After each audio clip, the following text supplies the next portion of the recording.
Trembling with rage, Malcolm Washington stares at the email on his phone. Sky America Airlines acquisition, complete. The flight attendant who'd humiliated him 3 hours ago now frantically apologizes. Too late. He'd just purchased the entire airline for $3.2 billion, and tomorrow, heads would roll. Before I dive into this incredible story of justice served cold, drop a comment letting me know where you're watching from.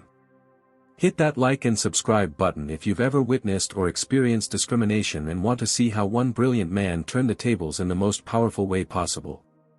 Now, let's get into how it all began. Malcolm Washington, 43 years old and a brilliant CEO of Washington Enterprises, a Fortune 100 tech company known for innovative solutions in artificial intelligence and cloud computing, boarded Sky America Flight 237 from Atlanta to San Francisco. The trip was crucial. He was headed to Silicon Valley for merger talks that could expand his company's reach into new markets. Dressed in a perfectly tailored Tom Ford suit with his Patek Philippe watch peeking from beneath his cuff, Malcolm looked every bit the successful executive he was. As he settled into his first-class seat, Malcolm noticed something odd. The flight attendant, a white woman in her late 30s whom he would later learn was named Brenda Miller, seemed to be serving everyone around him but consistently overlooking his presence. When passengers on either side received pre-flight drinks, his request went unacknowledged. The first time could have been an oversight, he thought. The second and third times established a pattern. "Excuse me," Malcolm finally said, raising his hand slightly to catch Brenda's attention as she passed by again. "I'd like a water, please." Brenda stopped, her expression shifting from pleasant to suspicious as she looked him over. "Sir, are you sure you're in the right seat?" "This is first class," she said, her tone suggesting she'd already determined he didn't belong there. "Yes, I'm aware," Malcolm replied calmly, pulling out his boarding pass. "Seat 2A." Brenda scanned the boarding pass with obvious skepticism. "I'll need to see your ID as well," she added, a requirement she hadn't asked of any other passenger.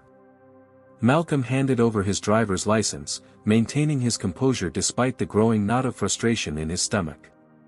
Around him, other passengers, predominantly white, were receiving attentive, warm service without any verification of their right to be there. In the seat adjacent to Malcolm sat Bradley Thompson, a 52-year-old white businessman who had boarded late, already smelling of alcohol. Despite his loud complaints about the leg room and demands for immediate service, Bradley received nothing but deferential smiles and prompt attention from Brenda. "Right away, Mr. Thompson," she assured him after he barked an order for bourbon, calling him by name though he had not introduced himself. Meanwhile, she continued to address Malcolm as, "Sir," in a tone that carried no respect. As the flight prepared for takeoff, Malcolm noticed a younger flight attendant, her name tag read, Rachel Parker, observing these interactions with visible discomfort. Their eyes met briefly, and she quickly looked away, continuing her safety preparations without intervening. Once airborne, the pattern continued. When Malcolm pressed the call button for service, it went unanswered for 20 minutes. When he finally managed to flag down Brenda to request a blanket, her response was curt. "We provide those on a first-come, first-served basis," she said dismissively. 10 minutes later, Malcolm watched her cheerfully provide a blanket to a white woman across the aisle who had just asked for one. Finally, Malcolm decided to address the situation directly. When Jason Evans, the 45-year-old flight attendant supervisor, passed through the cabin, Malcolm quietly explained what had been happening. Instead of addressing the concern, Jason immediately became defensive. "I'm sure there's been a misunderstanding," Jason said, his smile not reaching his eyes. "Brenda is one of our most experienced attendants. Perhaps you missed her when she came by earlier." "I didn't miss anything," Malcolm replied evenly. "I've been documenting every interaction since we boarded." He held up his phone, which showed time-stamped notes of each incident. Jason's smile tightened. "We treat all our passengers equally, sir. I'll speak with Brenda, but I'm confident there's no discrimination happening on my flight." As Jason walked away, Malcolm leaned back in his seat, his mind drifting to similar experiences throughout his career. Despite building a billion-dollar company from scratch, despite the prestigious degrees and business awards, despite the economic power he wielded, he still encountered these moments when people saw only his skin color and made assumptions that no suit, no watch, no accomplishment could overcome. What made this time different, though, was that Malcolm was no longer the struggling entrepreneur who had to swallow such treatment to preserve business relationships. Now, he had options. And as the flight continued and Brenda's behavior persisted, an idea began to take shape in his mind, one that would transform this humiliating experience into something much more significant. As the plane leveled at cruising altitude, Malcolm took a deep breath and unlocked his phone. His thumbs flew across the screen as he composed a text message to his executive assistant, Zoe Coleman. Experiencing blatant discrimination on Sky America Flight 237. Need background on their corporate structure and current financial position. Urgent. While waiting for Zoe's response, Malcolm stared out the window at the clouds below, his mind racing. Something about the airline's name had triggered a memory from a recent business news segment. Sky America had been struggling financially for months, restructuring debt, cutting routes, and facing increased competition from budget carriers. Their parent company's stock had been in freefall. When the plane's Wi-Fi signal became available, Malcolm immediately connected and opened his secure browser. Within minutes, he had pulled up Sky America's investor relations page and recent financial reports. The situation was even worse than he'd remembered. The airline's parent company was teetering on the edge of a downgrade to junk bond status, with share prices at a 5-year low. As Brenda passed by his seat without acknowledging his raised hand yet again, Malcolm felt a cold clarity settle over him. He didn't need to create a scene or file a complaint that would likely go nowhere. He had the resources to address this at a structural level. "Would you like another drink, sir?" Rachel, the younger flight attendant, had approached from the other direction while Brenda was occupied with Bradley Thompson. "Water, please," Malcolm said, offering her a genuine smile that she nervously returned before hurrying away. When his phone vibrated with Zoe's response, Malcolm scrolled through the detailed information she'd compiled with her typical efficiency. Sky America's parent company, Transglobal Airlines Group, was publicly traded. A significant percentage of shares had been dumped by institutional investors in the past quarter. The CEO, Douglas Palmer, a 61-year-old white man who had been with the company for 30 years, was currently unreachable on a yacht somewhere in the Mediterranean, a tone-deaf vacation while his company floundered. Malcolm excused himself to use the first-class lavatory, where he made a discreet call to Terrell Jackson, the head of his company's investment division. "Terrell, I need to know if we've been looking at transportation sector acquisitions as we discussed last quarter," Malcolm said quietly. "Yes, sir. We've had a team analyzing several regional carriers, but nothing finalized," Terrell replied. "What about Sky America or its parent company, Transglobal?" There was a pause on the line. "They came up in our initial screening. Struggling financially but with valuable route rights and airport slots. Their current market cap makes them potentially undervalued despite the debt load." "Why do you ask?" "I want a full assessment of what it would take to acquire a controlling interest. Immediately." "Sir. That's a major pivot from our current strategy." "I'm aware," Malcolm said firmly. "I'm on one of their flights right now, experiencing firsthand why their customer service ratings are abysmal. I see an opportunity. Have the team ready for an emergency call in 30 minutes. When Malcolm returned to his seat, he found his area had been skipped during the beverage service.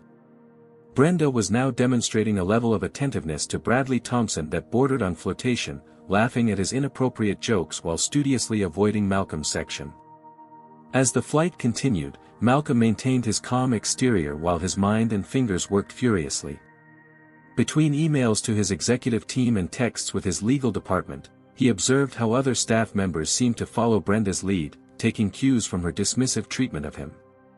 Only Rachel occasionally broke pattern, offering him small courtesies when others weren't watching. During a particularly bumpy stretch of turbulence, Malcolm watched as Brenda, accidentally, spilled a drink on his tray, barely offering an apology before rushing away to find napkins for a white passenger who had suffered the same fate. The incident crystallized something in Malcolm's mind. This wasn't just about one flight attendant's prejudice.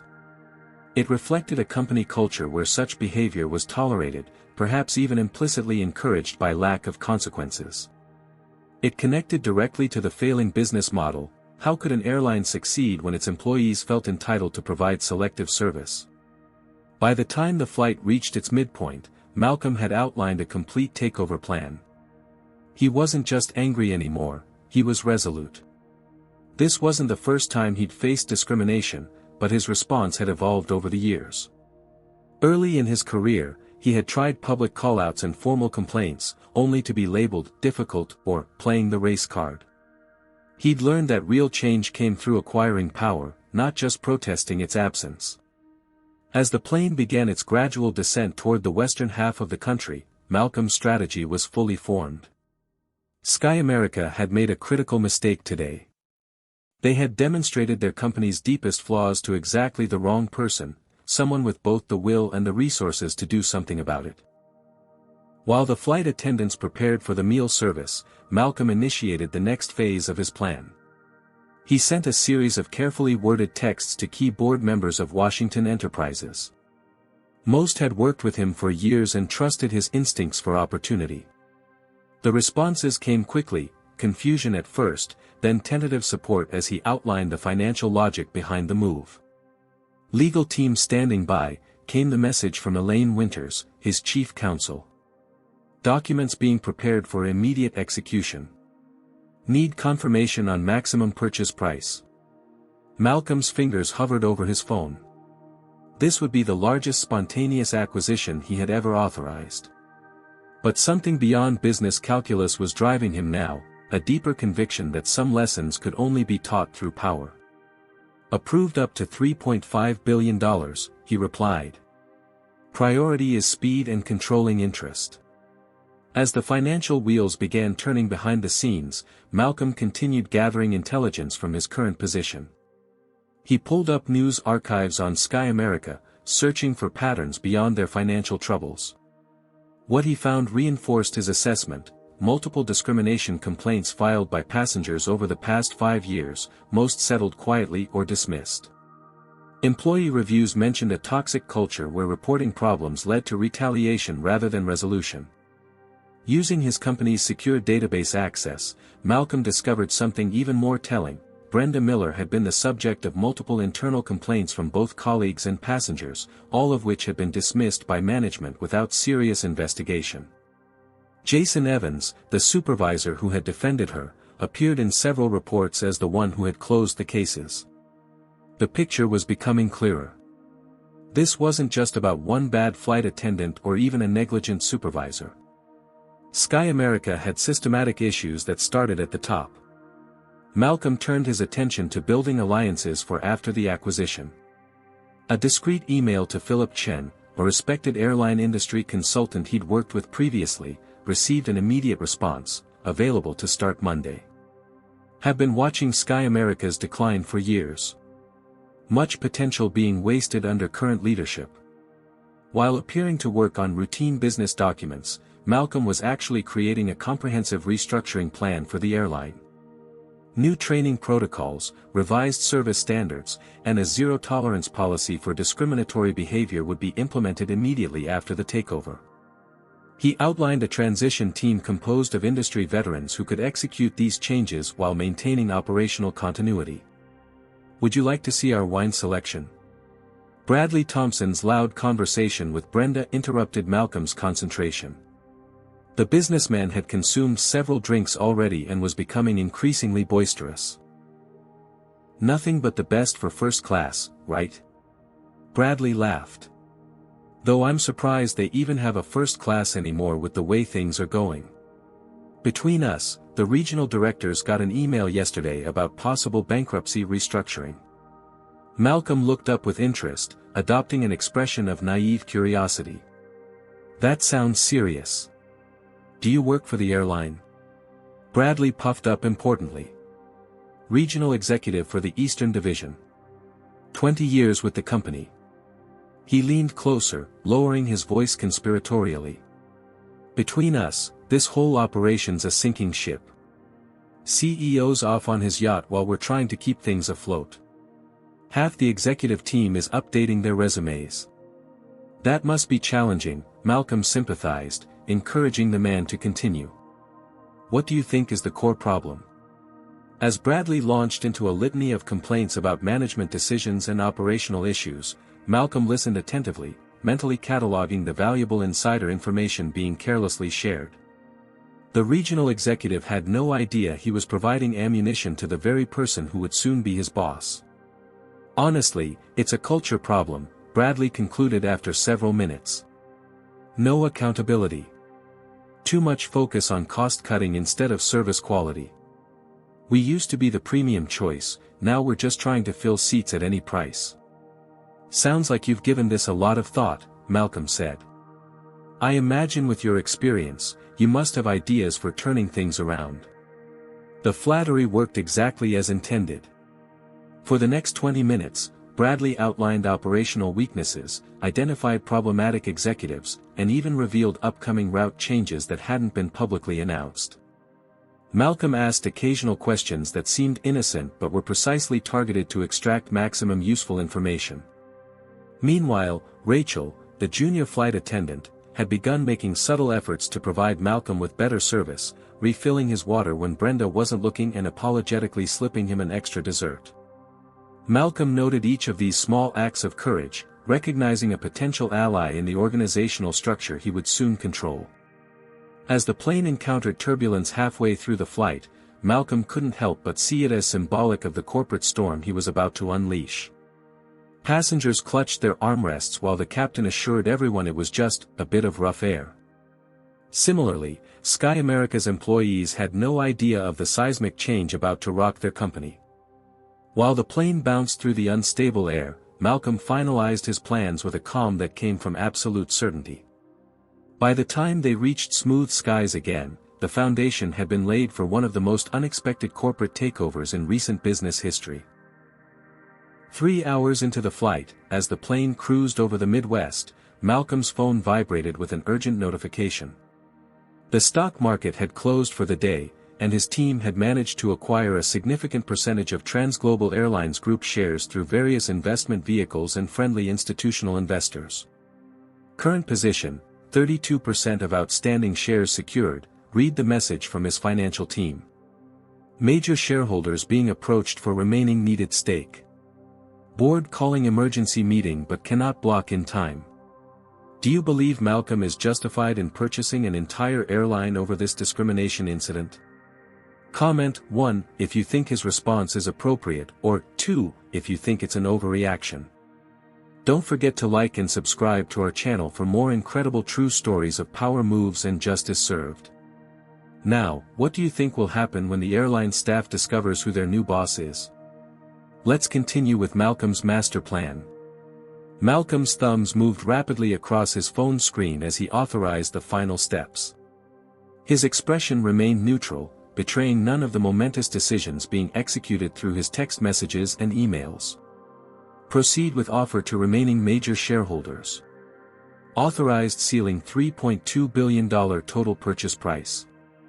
Prioritize speed over final percentage points on price. The response came back almost immediately, offer accepted by Davidson Group.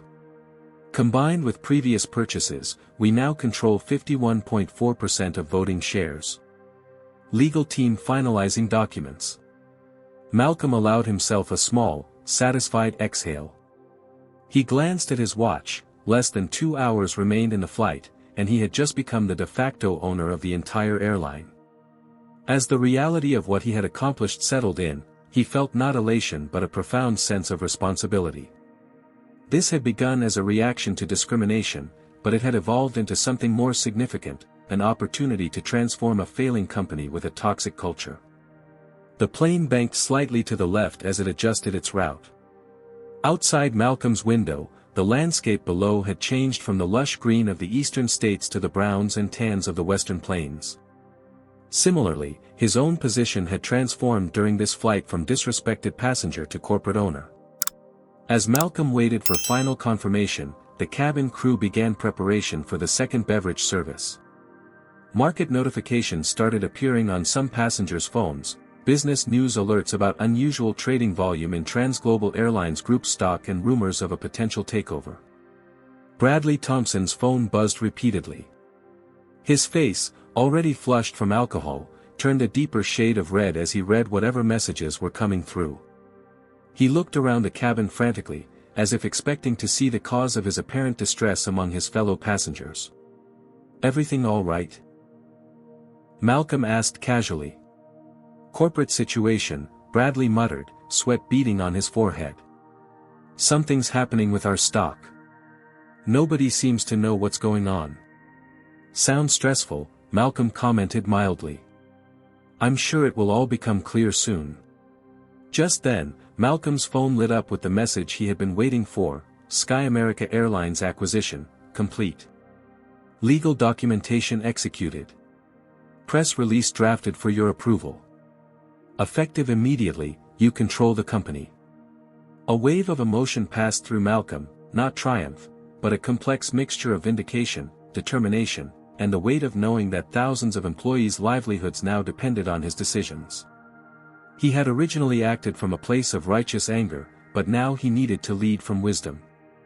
Jason, the flight attendant supervisor, walked briskly through the cabin, his expression tense as he whispered something to Brenda. She shook her head in apparent confusion while he pointed to his phone. Something was clearly happening behind the scenes, but the frontline staff didn't yet understand the magnitude of the change.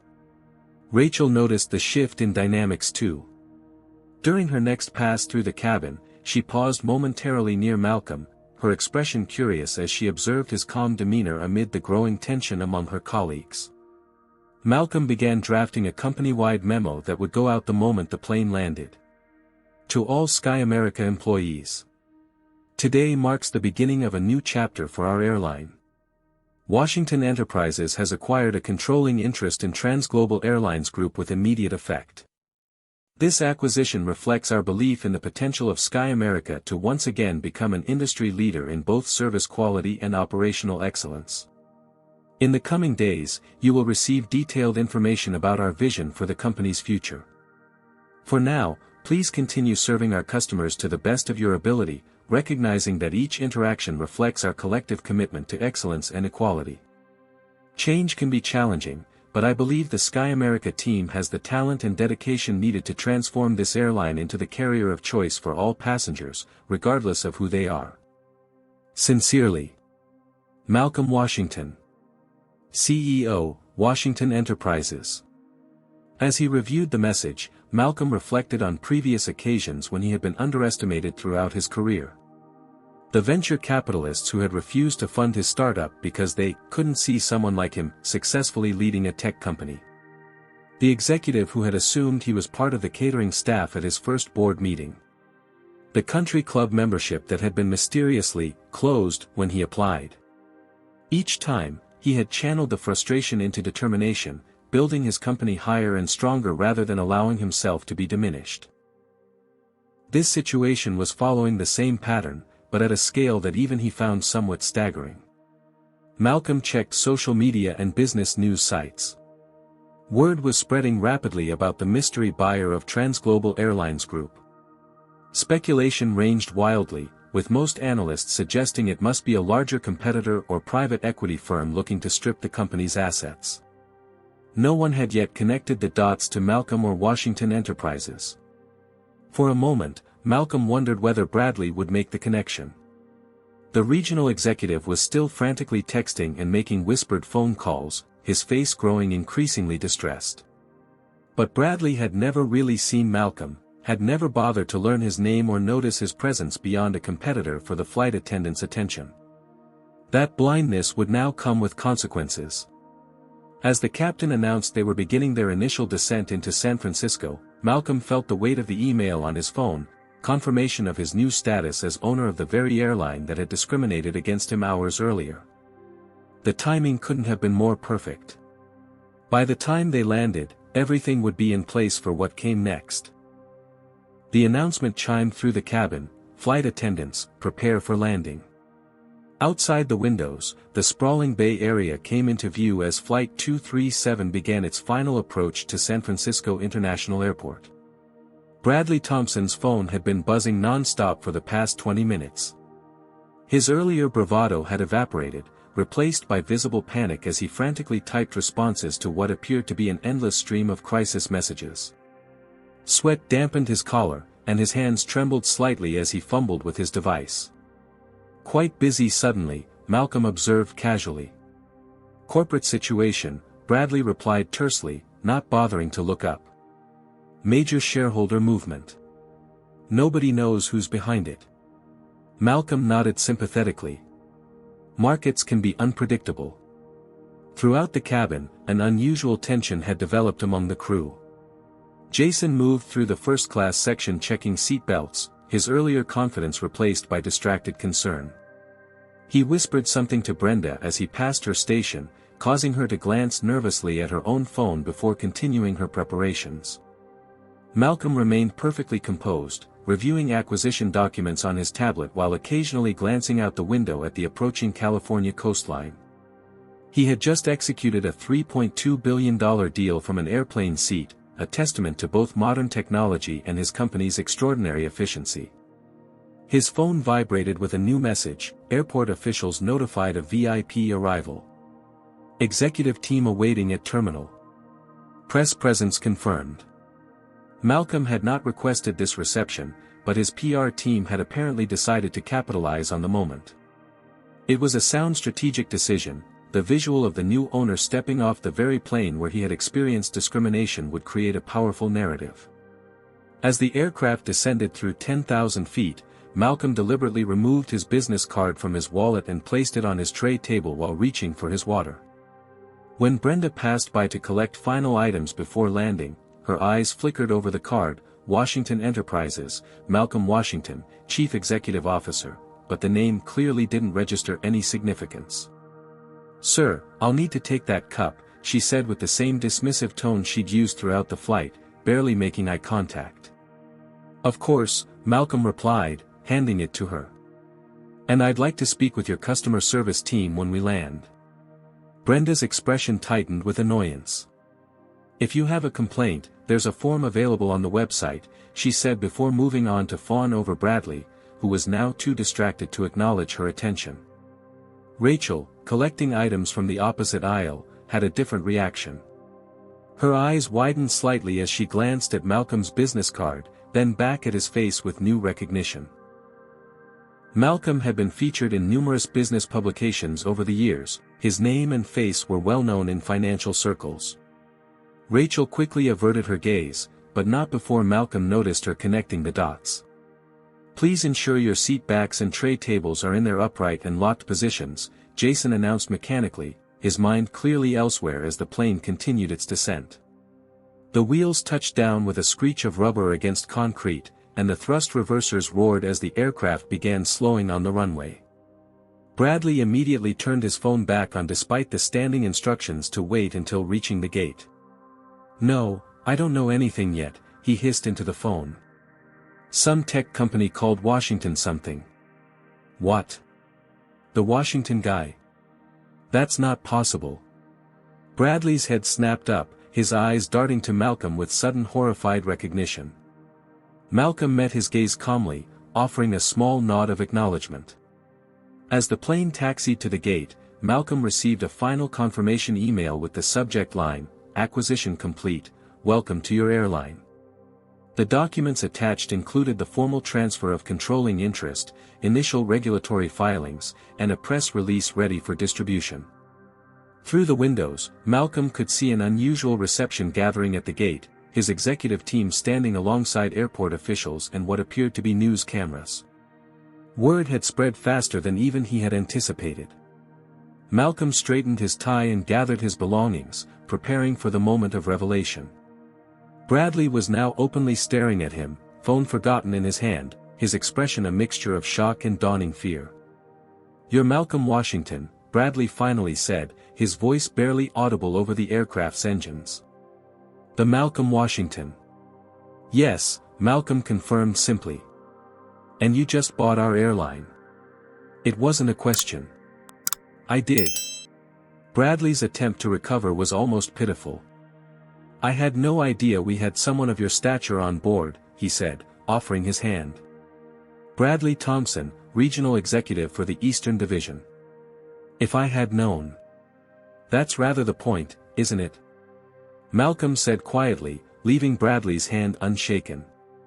Service shouldn't depend on recognizing someone's importance. The plane came to a stop at the gate. As the seatbelt sign dinged off, Jason's voice came over the intercom, straining for normalcy. Ladies and gentlemen, welcome to San Francisco International Airport. Local time is 3:45 p.m. Please remain seated until the aircraft has come to a complete stop and the captain has turned off the fasten seatbelt sign. Malcolm remained seated, allowing other passengers to gather their belongings and file toward the exit. Brenda, still unaware of what had transpired, continued her selective courtesy, helping certain passengers with their luggage while ignoring others. When the cabin had nearly emptied, Malcolm rose and collected his carry-on from the overhead compartment. As he made his way toward the exit, he felt a strange sense of calm. What had begun as an incident of discrimination had catalyzed something far more significant, a chance to transform an entire corporate culture. At the aircraft door, Rachel stood with a look of quiet understanding. "Mr. Washington," she said softly as he approached. "I'm sorry about your experience today." "It wasn't your fault," Malcolm replied kindly. "But it is something we'll be addressing." As he stepped from the plane into the jetway, Malcolm Washington prepared to face the consequences of his decisive action, not just for himself or for the flight crew who had discriminated against him, but for the thousands of employees and millions of customers who would be affected by what happened next. Malcolm stepped from the jetway into the terminal to find an unexpected scene unfolding. His executive team stood in a professional line: Terrell Jackson, his investment director; Zoe Coleman, his executive assistant; Elaine Winters, legal counsel, and several others who had helped execute the acquisition remotely. Behind them, a small contingent of press had gathered, cameras ready. "Mr. Washington," called a representative from airport management, stepping forward to shake his hand. "Welcome to San Francisco. We were notified of your arrival and wanted to extend appropriate courtesies to Sky America's new owner." The word "owner" echoed through the gate area. Passengers from Flight 237 who had been proceeding to baggage claim slowed their pace, turning to watch the scene with curiosity. From the corner of his eye, Malcolm could see Brenda and Jason emerging from the jetway, confusion evident on their faces as they took in the unexpected reception. "Thank you," Malcolm replied to the airport representative. "I appreciate the welcome." Terrell stepped forward, extending a tablet. "Everything is finalized, sir. The press release goes out in 5 minutes unless you want to make any changes." Malcolm glanced at the document, then back toward the gate where the Sky America crew now stood frozen in place, the realization of what was happening slowly dawning on their faces. Bradley Thompson had emerged as well, hovering awkwardly behind them, his earlier confidence completely evaporated. "No changes needed," Malcolm confirmed. "Please proceed." As Malcolm turned to greet the rest of his team, he noticed Rachel standing slightly apart from her colleagues, watching the proceedings with an expression that mixed anxiety with something like hope. When their eyes met, she gave a small, nervous nod of acknowledgement. A voice came over the terminal announcement system: "Attention in the terminal. Please welcome Malcolm Washington, CEO of Washington Enterprises and the new controlling shareholder of Sky America Airlines, arriving on Flight 237 from Atlanta." The public announcement made the situation undeniable. Gasps and whispers spread through the gathering crowd as passengers connected the dots between the distinguished black executive and the airline they had just flown. Several reached for their phones to capture the moment.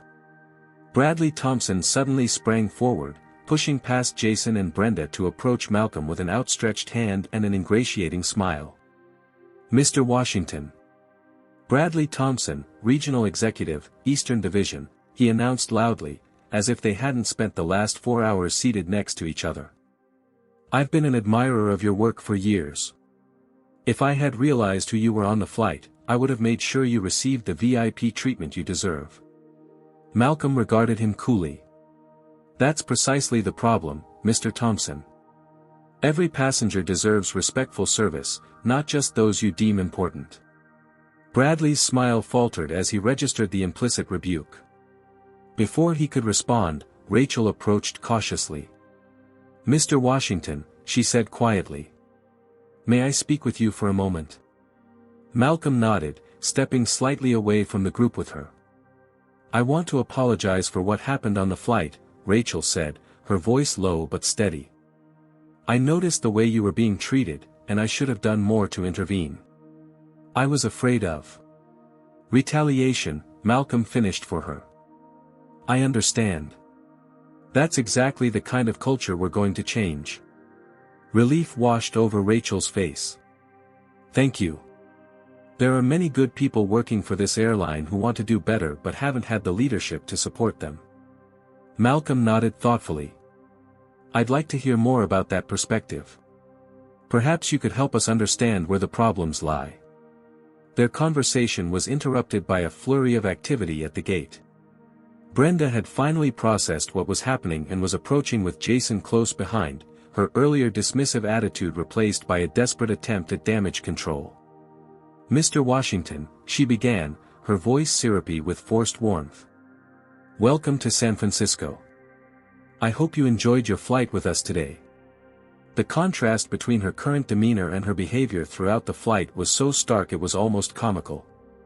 Malcolm regarded her with the same calm attention he had been seeking from her for the past 4 hours.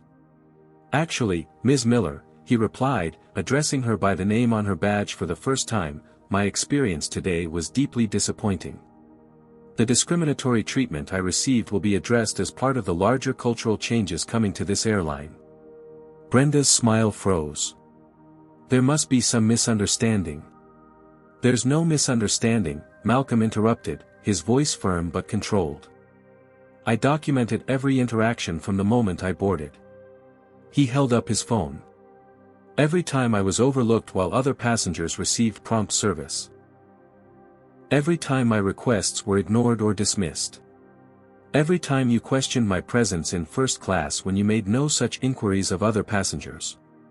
Jason stepped forward, his supervisor training kicking in. Sir, I'm sure we can resolve any concerns you have. If there was a perception of... It wasn't a perception, Malcolm cut in. It was discrimination, plain and simple. And based on my research during the flight, it appears to be part of a pattern that has been systematically ignored by management. He turned to address Brenda directly. Including multiple complaints against you specifically, Ms. Miller, that were dismissed without proper investigation. Brenda's face paled. Behind them, passengers had begun recording the encounter on their phones. Several were nodding in recognition, perhaps having witnessed the treatment themselves during the flight. I didn't, Brenda began, but Malcolm raised a hand to stop her. This isn't just about one flight or one flight attendant, he said, raising his voice slightly so those gathered could hear clearly. This is about a corporate culture that allows such behavior to continue unchecked. That changes today. Malcolm turned to address the wider audience, including his executive team, the airport staff, and the assembled press. Effective immediately, I am announcing a zero-tolerance policy for discriminatory behavior at Sky America Airlines. We will be implementing comprehensive anti-bias training for all staff, establishing clear reporting mechanisms for passengers and employees, and building accountability at every level of the organization. As he spoke, Malcolm could see the impact of his words on different faces in the crowd. Some of the Sky America employees looked fearful, others hopeful. Passengers nodded in approval. His own team stood tall, ready to execute the vision he was laying out. I believe that most people at this airline want to do the right thing, Malcolm continued. They want to provide excellent service to all passengers, regardless of race, gender, or background. My goal is to create an environment where that's not just encouraged but expected. He turned back to Brenda and Jason, whose expressions had shifted from defensive to defeated as they realized the full implications of their actions. "Ms. Miller, Mr. Evans, you'll be hearing from Human Resources tomorrow regarding administrative leave pending a full investigation of today's events and previous complaints. I suggest you use that time to reflect on whether you're prepared to be part of the new Sky America we're building." As Malcolm concluded his impromptu address, a spontaneous round of applause broke out among the gathered passengers and onlookers. Several approached to share their own experiences of discrimination on flights, thanking him for taking action. In that moment, standing in the terminal of San Francisco International Airport, Malcolm Washington understood that what had begun as a personal response to discrimination had evolved into something much larger, a chance to create meaningful change in an industry that touched millions of lives every day. The real work was just beginning. 1 week after the now viral confrontation at San Francisco International Airport, Malcolm Washington stood at the head of the conference table in Sky America's corporate headquarters. Around him sat the newly formed executive transition team, a mix of existing airline leadership who had demonstrated integrity and new blood brought in to drive change.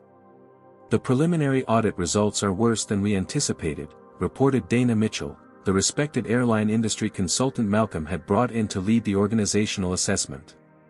"Discrimination complaints have been systematically buried across the organization. Not just against passengers but among staff as well."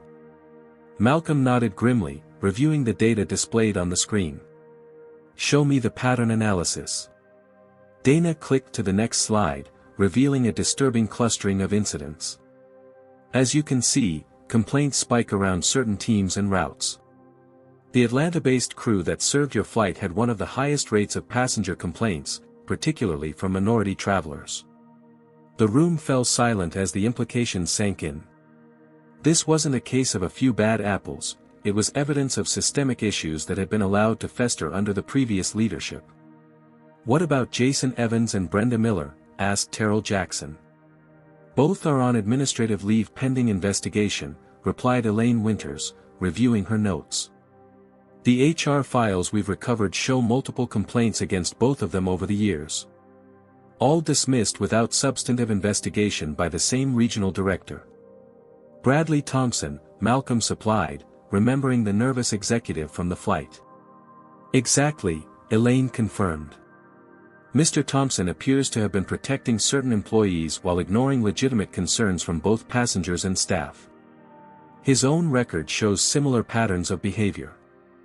Malcolm leaned back in his chair, considering the information. The acquisition that had begun as a response to personal discrimination had uncovered an entrenched culture of bias that affected thousands of employees and millions of passengers. The scope was both daunting and galvanizing. "We move forward with the comprehensive plan," he decided. "Immediate implementation of the anti-discrimination training program for all customer-facing staff. External review of all pending and previously dismissed complaints. Revised service protocols with clear accountability measures." The team nodded in agreement, understanding the magnitude of the task ahead. "What about Rachel Parker?" Malcolm asked. Dana smiled for the first time that morning. "She's been invaluable. After you promoted her to help develop the new training protocols, she's brought forward dozens of other employees who want to be part of the solution. They've been silenced for years under the old regime." This was the silver lining Malcolm had hoped for, discovering that many within the organization had recognized the problems but lacked the power to address them. Rachel had become an unexpected ally, her intimate knowledge of the airline's operations combined with her commitment to fairness making her an ideal partner in the transformation effort. The meeting continued with detailed plans for each department. By the time they adjourned 3 hours later, the framework for Sky America's rebirth was taking shape. Meanwhile, external events were unfolding at a rapid pace. Media coverage of Malcolm's acquisition and the circumstances behind it had ignited a broader conversation about discrimination in the travel industry. Other airlines had rushed to announce reviews of their own customer service policies, suddenly eager to demonstrate their commitment to equal treatment. The stock market had responded positively to Malcolm's leadership, with Transglobal Airlines Group shares rising 15% in the week following the acquisition announcement. Industry analysts who had initially questioned the purchase as impulsive were now praising it as strategic brilliance, positioning Washington enterprises in a new sector while simultaneously addressing a significant social issue. But not everyone embraced the changes. As Malcolm left the conference room, his phone buzzed with a notification from the communications team, resistance forming among certain employee groups. Bradley Thompson organizing opposition. Malcolm wasn't surprised. Culture change never came without resistance, especially from those who had benefited from the old system. Bradley, currently suspended pending investigation, had apparently decided to fight rather than adapt. The following day, Malcolm received the results of the external audit he had commissioned on passenger complaints. The findings were sobering. Black passengers were 3 times more likely to report negative interactions with Sky America staff than white passengers. Complaints from minority travelers were half as likely to receive substantive responses or compensation. Malcolm called an emergency all-hands meeting, broadcast to every Sky America location worldwide. Standing before cameras in the company's main hangar, with a Boeing 737 as his backdrop, he addressed the entire workforce directly. "The data is clear and undeniable," he began, his voice steady. "Sky America has failed in its responsibility to treat all passengers with equal respect and dignity. This isn't about politics or personal opinions. It's about basic human decency and professional service." He paused, looking directly into the camera. "I understand that change is difficult. Some of you may feel defensive or unfairly judged. Others may have witnessed problems for years but felt powerless to address them. Today, I'm offering everyone the same choice: be part of the solution going forward, or find opportunities elsewhere." The message was firm but fair, a chance for redemption coupled with clear expectations. By the end of the day, resignation letters had begun arriving from several mid-level managers, including Bradley Thompson. At the same time, applications from industry professionals eager to join the transformation poured in at an unprecedented rate. 6 weeks into the transition, Malcolm visited the Atlanta Crew Training Center where Rachel was leading a session on the new service protocols. He stood quietly at the back of the room, observing as she guided flight attendants through scenarios designed to identify and address unconscious bias. "The goal isn't perfection," Rachel was explaining to the attentive group. "We all have biases. The goal is awareness and correction. When we catch ourselves making assumptions based on a passenger's appearance, we pause, reset, and ensure our service reflects our best selves." After the session, Malcolm met with Rachel to review progress. "The resistance is fading," she reported. "People are seeing that these changes make their jobs better, not harder.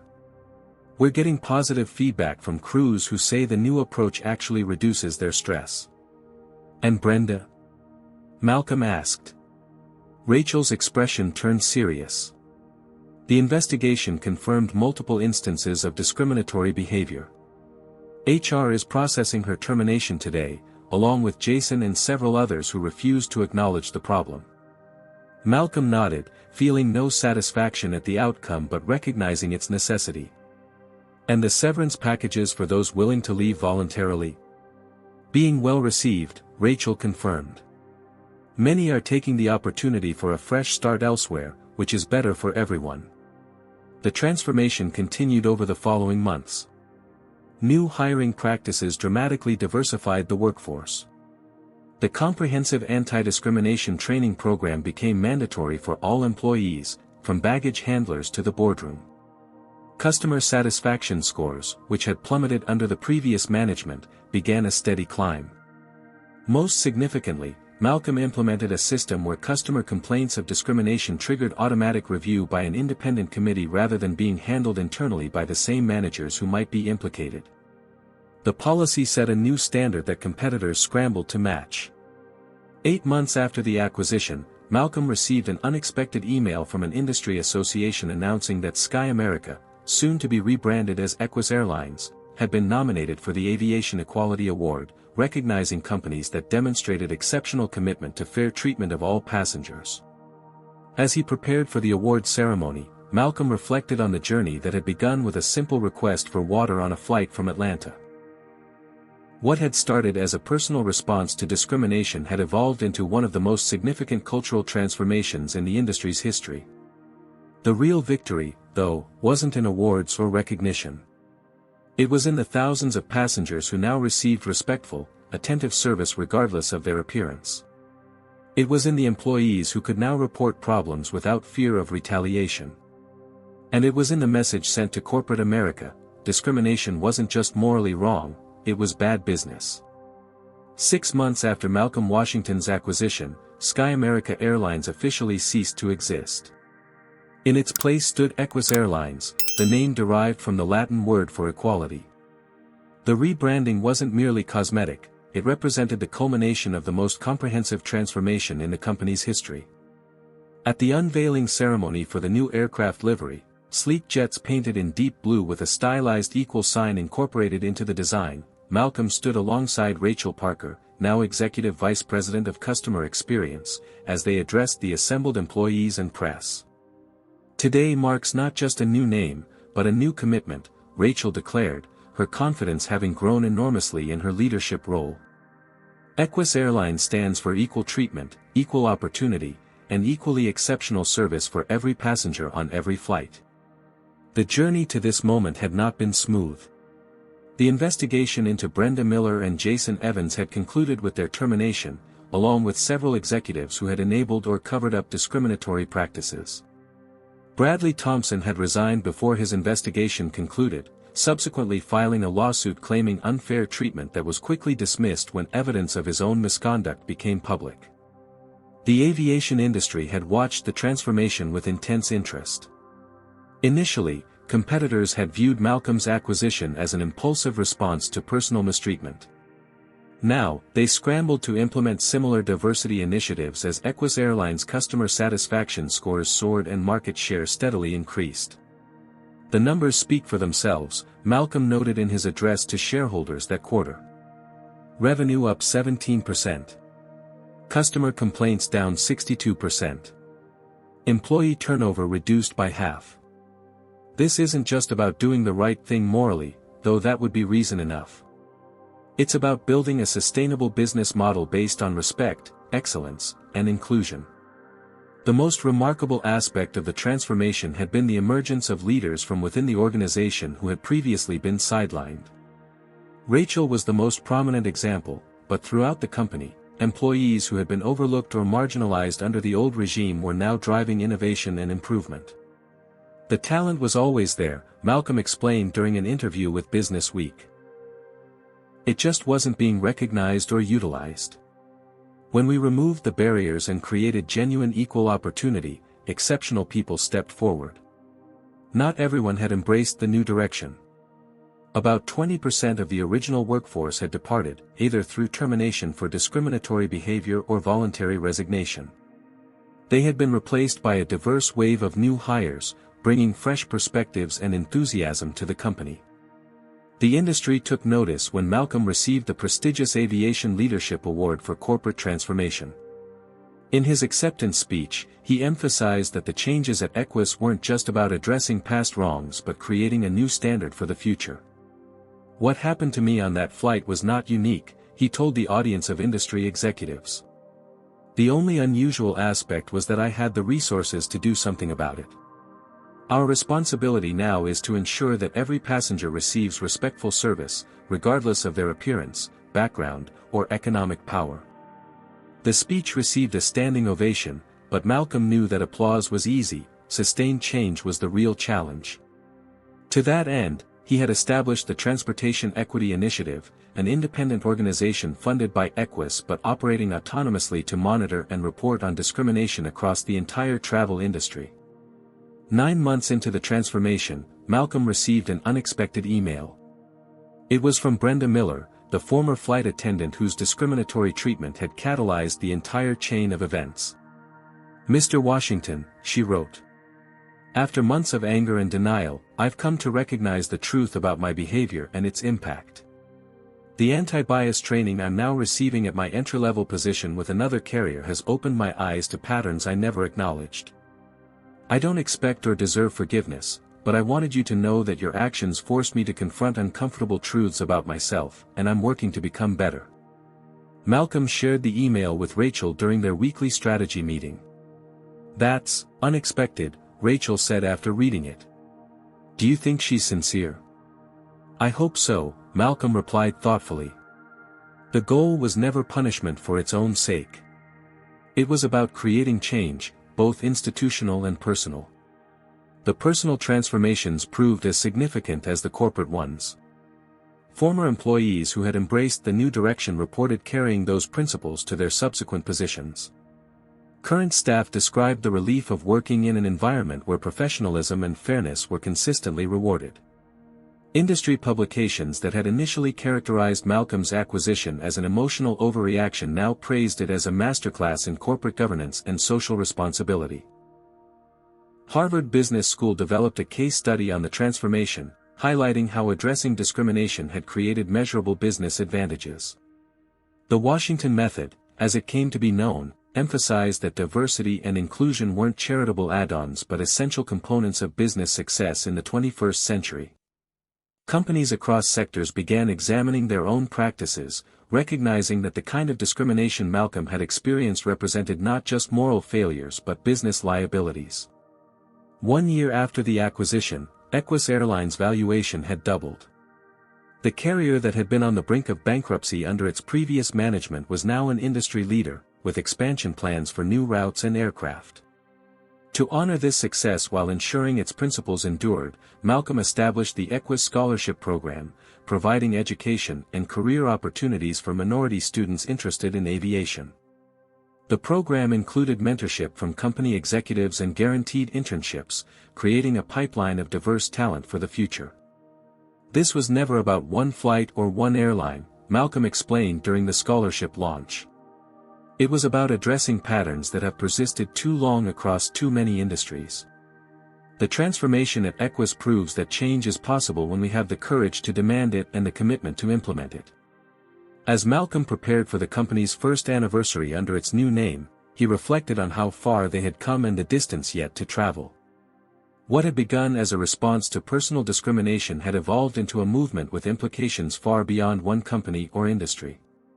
It demonstrated the power of addressing systemic problems at their root rather than merely treating symptoms. In boardrooms across America, executives now ask themselves a new question when evaluating policies and practices: how would this hold up under the Washington Method? It had become shorthand for examining business decisions through the lens of fairness, inclusion, and respect, principles that, as Equus Airlines had proven, created value for everyone involved. The transformation was never truly complete, it was an ongoing process requiring vigilance and commitment. But as Malcolm Washington boarded an Equus flight 1 year after that fateful day in Atlanta, the difference was palpable. The diverse crew greeted all passengers with the same warm professionalism. The cabin buzzed with the energy of people who took pride in their work and their company. And when Malcolm took his first-class seat, the flight attendant who approached him, a young black man who had been hired during the company's expansion, had no idea he was serving the owner of the airline. He provided the same excellent service he would offer any passenger, which was exactly the point. 1 year to the day after Malcolm Washington's acquisition of what was then Sky America Airlines, he stood at the podium of the International Aviation Conference in Chicago. The ballroom was filled with industry executives, policymakers, and media representatives, all gathered for his keynote address on the anniversary of what had become known as one of the most remarkable corporate transformations in recent history. Rachel Parker, now Executive Vice President of Customer Experience at Equus Airlines, approached the microphone to introduce him. Her confidence and authority were a stark contrast to the hesitant flight attendant who had once been afraid to challenge discriminatory behavior. "A year ago, our company was defined by its failures," Rachel began. "Failing finances, failing service, and most importantly, failing to treat all our passengers with the dignity and respect they deserved. Today, I'm proud to introduce the man whose vision transformed not just our airline, but is changing standards across the entire industry. Please welcome Malcolm Washington." As Malcolm took the stage to enthusiastic applause, he noticed a familiar face in the audience. Brenda Miller, the former flight attendant whose discriminatory treatment had set everything in motion, sat in the back row. Now employed in an entry-level position at a regional carrier, she had requested permission to attend the conference as part of her ongoing personal development. Malcolm began by sharing the statistics that demonstrated the tangible impact of the transformation: customer satisfaction scores up 73%, employee retention improved by 65%, market valuation doubled, industry-leading diversity metrics across all levels of the organization. "These numbers tell an important story," Malcolm explained. "They disprove the false narrative that treating people equally somehow comes at the expense of business performance. In fact, the opposite is true. Equus Airlines isn't successful despite our commitment to equality, we're successful because of it." The evidence was compelling. The company that had been teetering on the edge of bankruptcy now led the industry in nearly every performance metric. The flight crews that had once been among the least diverse now reflected the full spectrum of the communities they served. The corporate culture that had tolerated bias now attracted top talent specifically because of its reputation for fairness and inclusion. But transformation isn't merely about policies and procedures, Malcolm continued. It's about people making different choices every day. It's about creating an environment where doing the right thing is recognized and rewarded, where raising concerns is welcomed rather than punished, and where excellence is expected in how we treat each other as well as in operational performance. He went on to announce the expansion of the Equus model to other transportation companies through a new initiative called the Transportation Equity Alliance. 27 companies across airlines, railways, and bus services had already committed to implementing the comprehensive anti-discrimination protocols pioneered at Equus. "This isn't about competitive advantage anymore," Malcolm explained. "This is about raising standards across an entire industry.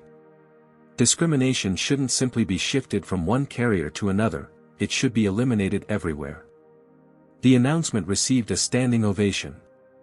Industry publications that had initially questioned Malcolm's acquisition as an emotional response to personal mistreatment now praised his strategic vision in recognizing how addressing systemic discrimination could create business value while advancing social progress. After the formal presentation, Rachel joined Malcolm on stage for a candid conversation about their journey. "The most powerful lesson for me," Rachel shared, "was realizing how standing by while discrimination happened made me complicit. I thought keeping my head down was the safe choice, but it was actually eroding my own sense of integrity. Finding my voice has been as liberating professionally as it has been personally." Her honest reflection resonated with many in the audience who had faced similar dilemmas in their own careers, wanting to speak up against wrongdoing but fearing the professional consequences. "One of the most important changes we've implemented," Malcolm added, "is ensuring that reporting problems is safer than ignoring them. We've created multiple channels for raising concerns, robust protections against retaliation, and transparent investigation processes. The result is that issues get addressed before they become systemic." The most surprising moment of the event came during the reception afterward when Brenda approached Malcolm. The former flight attendant whose discriminatory behavior had catalyzed the entire transformation stood nervously before the man she had once dismissed and disrespected. "Mr. Washington," she began, her voice tight with emotion. "I want to thank you for what you've done. Not just with the airline, but for me personally. The easy thing would have been to fire me and move on. The harder path was creating change that made me confront my own biases." Malcolm regarded her thoughtfully. "We all have choices to make, Ms. Miller. I'm glad you're making different ones now." "I am," she affirmed. "The anti-bias training program at my new airline, modeled after yours, has been eye-opening. I never saw myself as someone who discriminated. I told myself I was treating people based on their behavior, not their appearance. But the patterns were undeniable once I was willing to see them." This personal transformation reflected Malcolm's philosophical approach to the entire situation. From the beginning, his goal had been fundamental change rather than punitive measures. While those who refused to evolve had indeed lost their positions, the emphasis had always been on creating systems and cultures that brought out people's best rather than their worst instincts. "The most powerful thing you did," Brenda continued, "wasn't buying the airline. It was showing that systems can change when leadership commits to it. You could have used your power to destroy careers. Instead, you used it to transform an entire industry. As the conference concluded, Malcolm found himself reflecting on the journey that had begun with a simple request for water on a flight from Atlanta. What had started as a personal response to discrimination had evolved into a movement with implications far beyond one company or one incident. The following morning, Malcolm boarded an Equus flight for the return trip to Atlanta, deliberately booking the same route where everything had begun a year earlier. The difference was immediately apparent. The diverse crew greeted every passenger with the same warm professionalism. The cabin atmosphere reflected a company where employees took genuine pride in their work and their employer. When Malcolm took his seat in first class, the flight attendant who approached, a young man who had been hired during the company's expansion, had no idea he was serving the owner of the airline. He provided Malcolm with the same excellent service he would offer any passenger. And that, Malcolm realized as the plane lifted into the clear blue sky, was the true measure of success. Not the awards or the profits or the media attention, but the simple reality that a black passenger in first class no longer triggered assumptions about belonging. The transformation wasn't just about correcting past wrongs, it was about creating a future where such incidents became increasingly rare until they eventually disappeared altogether. As the aircraft reached cruising altitude, Malcolm gazed out the window at the patchwork landscape below. He thought about cycles of discrimination and how they perpetuated themselves, until someone with the power to break them chose to do so. He thought about how systems designed to exclude could be redesigned to include. And he thought about how change, once it gained momentum, could spread far beyond its original catalyst. The captain's voice came over the intercom, announcing clear skies all the way to Atlanta. Malcolm smiled at the metaphor. There would always be challenges ahead, always more work to be done. But for today, at least, the path forward was clear. What would you do if you were in Malcolm's position? Would you use your power to create systemic change or seek more personal justice? Comment below with your thoughts. If you found this story inspiring, please like, subscribe, and share it with someone who needs to hear it. Your support helps us continue bringing these powerful real-life stories to light. Thank you for joining us on this journey of transformation and justice. Malcolm Washington's experience teaches us that true change comes not from vengeful reactions but from strategic transformation. When faced with discrimination, he didn't simply seek personal retribution, he created systemic improvement that benefited thousands.